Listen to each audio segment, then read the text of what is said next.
আশা করছি সবাই ভালো আছে আর আমিও ভীষণ ভালো আছি। না ভীষণ ভালো ছিলাম না, সকাল থেকে খুবই খারাপ ছিলাম। এত খারাপ ছিলাম যে দেখো এখন 4টা বাজে, 4টার সময় স্নান করে এবার রেডি হতে এসেছি, কারণ যেতেই হবে। আর টাইটেল থেকে তোমরা বুঝেই গেছো ভিডিওটা কি নিয়ে হতে চলেছে। হ্যাঁ রে বাবা হ্যাঁ, শ্রাদ্ধ ব্লগ হয়ে গেছে, শ্মশান ব্লগ হয়ে গেছে। তো আমিও ভাবলাম কেননা আমিও এবার একটু ভাইরাল হয়ে যাই, অনেকদিন থেকে তো ভিডিও করে যাচ্ছি, ভাইরাল হচ্ছি না, তাই তাহলে এবার ফাইনালি একটু ভাইরাল হয়ে যাই। তাই আমিও করে ফেললাম মৃত্যুবার্ষিকী ব্লগ। তো তোমরা পুরো ব্লগটা দেখতে থাকো, আশা করছি সবার ভালো লাগবে। আমার তো ভীষণ ভালো লেগেছে, তোমরা পুরোটা দেখো আশা করছি।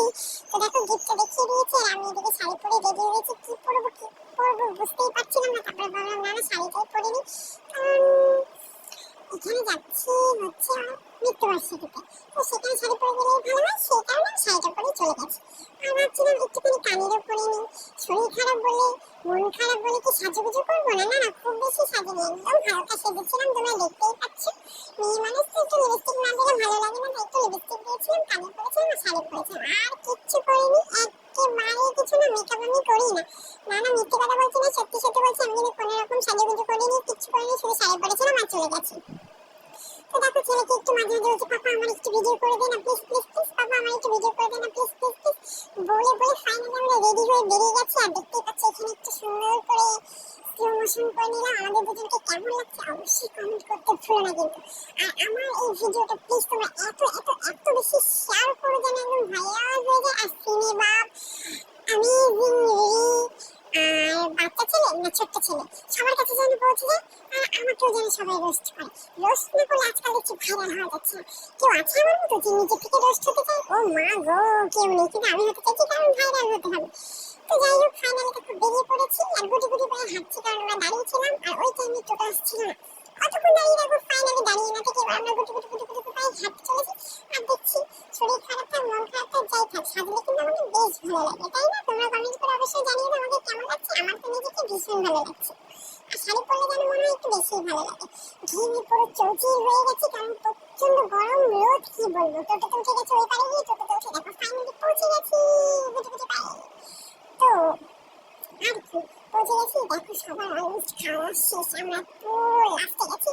আমাদের জন্য ওয়েট করছিল যে আমাকে যাই হোক নামার বলা, এরকম আমাদের জন্য ওয়েট করছিল।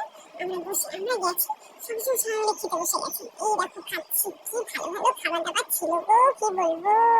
প্রত্যেকটা রান্না অসাধারণ হয়েছিল, দারুণ হয়েছিল, মাইন্ড ব্লোয়িং হয়েছিল। সবকিছু খাওয়ার টানে এত ব্যস্ত ছিলাম যে সবকিছু তোমাদেরকে দেখাতেই পারিনি। মিষ্টি টিষ্টি সবকিছু ছিল গো, সবকিছু ছিল, ভেবো না আবার ছিল না, সবকিছু দেখানো হয়নি বুঝেছো। তারপরে খানিকক্ষণ উপরে চলে গিয়ে কিছুক্ষণ ঢং করলাম, শুয়ে থাকলাম। আর কি কতক্ষণ আর লোকের বাড়িতে থাকবো বলো তো। তাই আমার গুটি গুটি পায়ে বাড়ি চলে আসছি। বাড়ির দিকে রওনা হয়ে গেছে, সাথে ছিল একটা দিদি। তো নামটা আমি বলছি না, কারণ আমি তো ভাইরাল হয়ে যাবো, তাই অন্য কারো নাম বলতে চাইছি না বুঝেছো। তো যাই হোক যেতে যেতে আবার ছেলেরা, জানোই তো বাচ্চা কাচ্চা মানুষ, জেদ ছাড়া কিছু নেই, ছিল ছেলে ছেলে বন্ধু। তো ওরা কিছু একটা খাবে বলে বায়না করছিল, তো তাদের জন্য সবকিছু একটা নেওয়া হচ্ছে। ভিডিওটা এখন ঠিক উল্টো পাল্টা হয়ে গেছে, এখন আমি যেহেতু ভয়েসটা দিয়ে ফেলছি তাই কাটাকাটি কোনো ব্যাপার করলাম না। এই দেখো চকলেট, সরি এটা চকলেট না, এটা ছিল একটা আইসক্রিম, অরুণের আইসক্রিম। আমি একটা নিয়েছিলাম আর দুটো দিদিকে একটা দিয়েছিলাম, আর দুটো বাচ্চাকে দুটো কিনে দিয়েছিলাম। আর অনেক ঠান্ডা খাওয়া বারণ, তাই ও কিছু নেয়নি। তারপরে দুটো ছোট ছোট বাচ্চা দুটো কি যেন রিমঝিম বলে একটা কি জিরার জল আছে সেটা কিনে দিয়েছিল। দিয়ে তারপর আমরা আমার বাড়ি চলে আসছিলাম। পুরো ভিডিওটা কিন্তু অবশ্যই দেখো।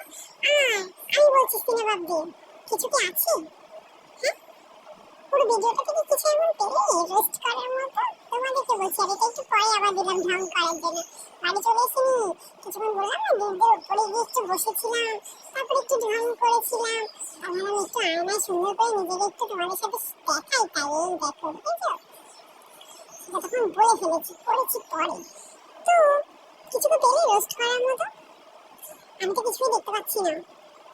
না তোমাদের চ্যালেঞ্জ ছুড়ে দিলাম, একটু রোস্ট করে দেখাও তো কেমন রোস্ট করতে পারো রোস্টাররা। আমিও দেখি রোস্ট করলাম।